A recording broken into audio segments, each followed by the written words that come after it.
right, with us now from Richmond, Virginia, Republican representative from Virginia and House Majority Leader, Congressman Eric Cantor. I believe he's one of them, isn't he?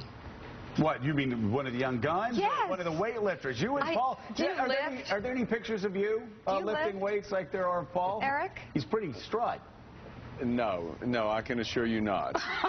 Are you sure? Yeah, no photo sessions, I can assure you not. All right, so hey, let's talk about the debate last night. Obviously, we were debating it here as well, debating the big debate. We didn't really get a lot of details on entitlement reform, nor did we get a lot of details on that $5 trillion tax cut. Was the debate short on details last night? Well, I mean, certainly I think what we saw was two very different sort of paths that each side would take going forward after this election. And I think there's always room for more discussion. But, you know, what you saw is you saw Paul Ryan again and again go back to what Mitt Romney will do to help people get out of this terrible economic situation we're in. He talked about Mitt's 5-point plan consistently. I think, you know, if you take a step back and think about what the swing voters are looking for, they're looking for an answer as to how we can make life work again. And I don't think there's any question that Paul put forward that vision in a very clear way. And when Joe Biden continued to interrupt Paul and continue to get in his face, I think people are sort of questioning, okay, listen, stop it for a second. Let me hear what you're going to do differently, Mr. Vice President, than what you and the President have done over the last 4 years. Tom Brokaw.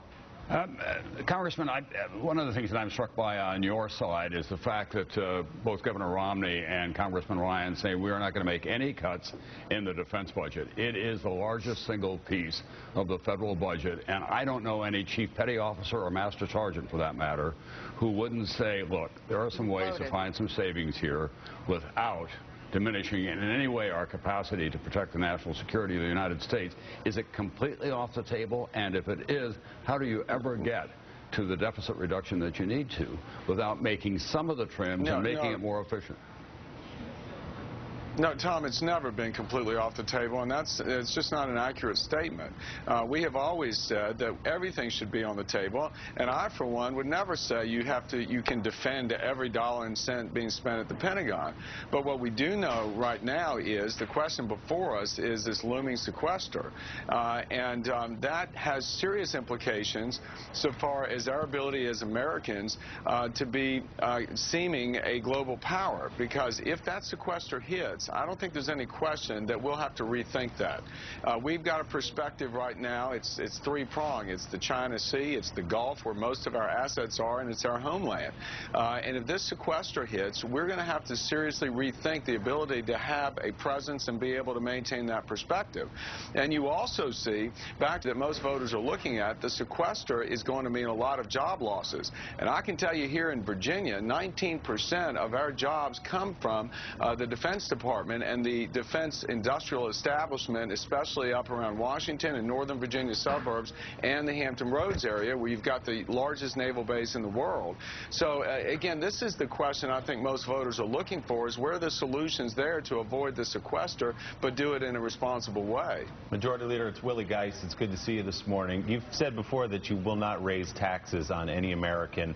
What are you prepared to do, though, perhaps in the lame duck session, to avoid the sequester you're talking about? Would you come to the middle and entertain at least the idea of some tax cuts to avoid a fiscal cliff on New Year's Eve? Willie, I want to pick up on what I heard some of the discussion in the prior segment, and that is the need for us to really decouple these two issues about raising taxes and dealing with the question of spending. I mean, that has been the hang-up for the last 2 years, and the President himself said back in 2 years ago that there were going to be two questions left for this election, and that was going to be health care, which is the largest and disproportionate part of the spending at the federal level, and taxes. And no question that this election is about taxes. We heard it last night, and the Vice President continued to say one thing that they will absolutely do is raise taxes on small businesses. He did not deny the fact that that's what their plan is. And I think you've just got to question, why is it that that's the answer right now when we've got such a difficult economy? And so, yes, we need to all come together. But we've said as Republicans, help us fix the problem, right? We know what the problem is with these unfunded obligations at the federal level. It is the demographics of this country together with the increasing cost of health care entitlements. If you help us fix it, that means when you insist on raising taxes, at least you can tell those people who want to pay more taxes that they're going to retire the debt. All right, so let's just decouple all these issues, and I'll just ask you, I'm wondering if it's possible to get a yes or a no to this, if there is one. But, Congressman, is there room for cuts in the Defense Department? Absolutely. I have said, and we have actually put into our budget the recognition that you can't defend every dollar and cent being spent at the Pentagon, and that we understand the need for everybody, including the Pentagon, to do more with less. Mark, let me just follow up on that, Congressman. A conservative senator from Oklahoma, Tom Coburn, has suggested $85 billion in defense cuts. Can we at least start there?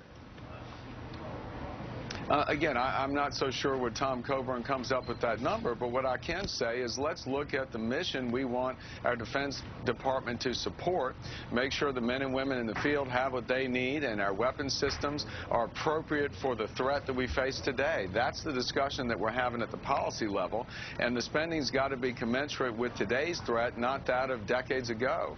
Congressman, can I we're way over time, but real quick question. Go ahead. Well, it's not a quick one. All right. Eric Cantor, thank you so much for being with us. You're off the hook. We greatly appreciate it. Still ahead, we've got Senior Advisor to the Romney campaign.